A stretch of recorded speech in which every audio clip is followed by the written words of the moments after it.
Hello everyone, আমি Shakib SSF hub থেকে। আজ আমি আপনাদেরকে দেখাবো কিভাবে আপনারা মার্কস ইনপুটের মাধ্যমে আপনাদের যে রেজাল্ট গ্রেড আছে তা বের করতে পারবেন। তাহলে শুরু করা যাক। আমরা প্রথমে আমাদের যে হেডার ফাইলটি রয়েছে তা আমরা এখানে ইনক্লুড করে নিব।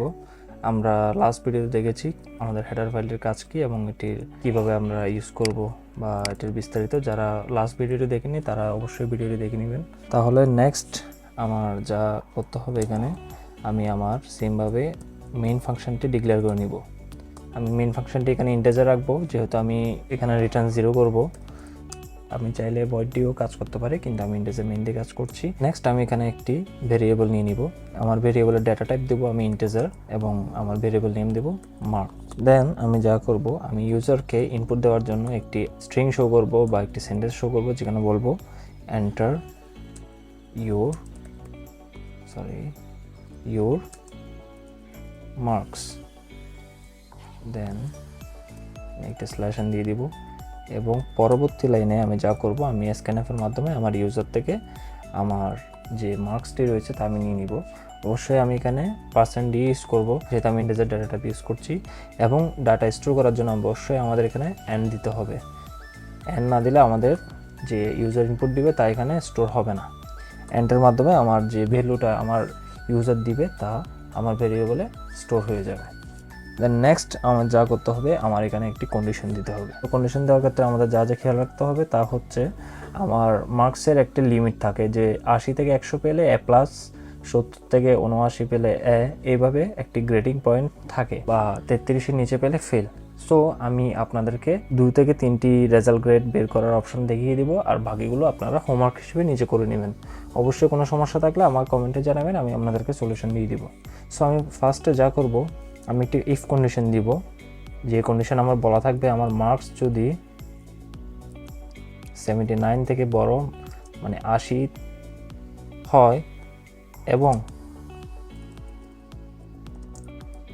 লেস দেন ইকুয়াল মানে আমার 100 থেকে ছোট বা সমান হয়, তাহলে আমার রেজাল্ট প্রিন্ট করে দেখাবে you have got A+। দেন আমি নেক্সট যে কন্ডিশন দিব, এলস ইফে আমার এলস দিলাম, আমি এটি কপি করে পেস্ট করে দিলাম। এলস ইফ আমার রেজাল্ট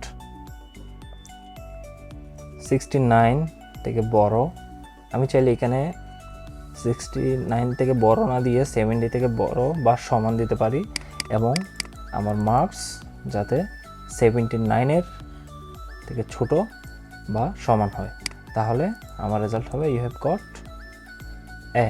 এইভাবে আমার সবগুলো কন্ডিশন দিয়ে যেতে হবে। দেন লাস্টে আমি আরেকটি কন্ডিশন দিয়ে দেখাই, তা হচ্ছে আমার রেজাল্ট যদি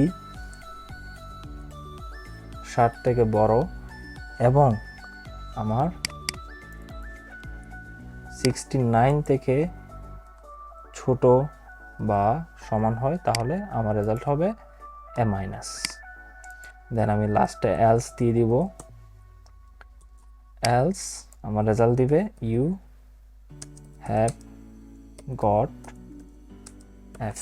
33-এর আগ পর্যন্ত যা কন্ডিশন আছে ওগুলো আপনারা ট্রাই করে দেখবেন, তাহলে আপনারা বুঝতে পারবেন প্রোগ্রামটা আসলে কিভাবে ইফ এলস কন্ডিশনের মাধ্যমে কাজ করছে। সো আমি এখানে যদি একটু বিস্তারিত বলতে চাই যারা নতুন তাদের জন্য, আমার এই ইফ কন্ডিশনে আমি আমার কন্ডিশনটি বলে দিলাম। আমার ইউজার সাপোজ মার্কস ইনপুট করেছে 70, সো আমার 70 যদি মার্কস হয়, 70 মার্কসটি 79 থেকে বড় এবং 100 থেকে ছোট, তাহলে এটি কন্ডিশন ফুলফিল হয়নি। এরপর সে চলে যাবে এলসিফে। এলসিফে গিয়ে আবার সে এই কন্ডিশনটি চেক করবে, যেখানে আমার মার্কসটি 70 থেকে বড় বা সমান, এটি আমার ট্রু হয়ে গেছে, তাহলে সে এই এলস ইফ কন্ডিশনের মধ্যে চলে আসবে এবং আমার এই যে স্ট্রিংটি রয়েছে তা আমাকে প্রিন্ট করে দেখাবে। যদি আমি প্রোগ্রামটি বিল্ড অ্যান্ড রান করে দেখি, তাহলে আমার রেজাল্টটা বোঝা যাবে।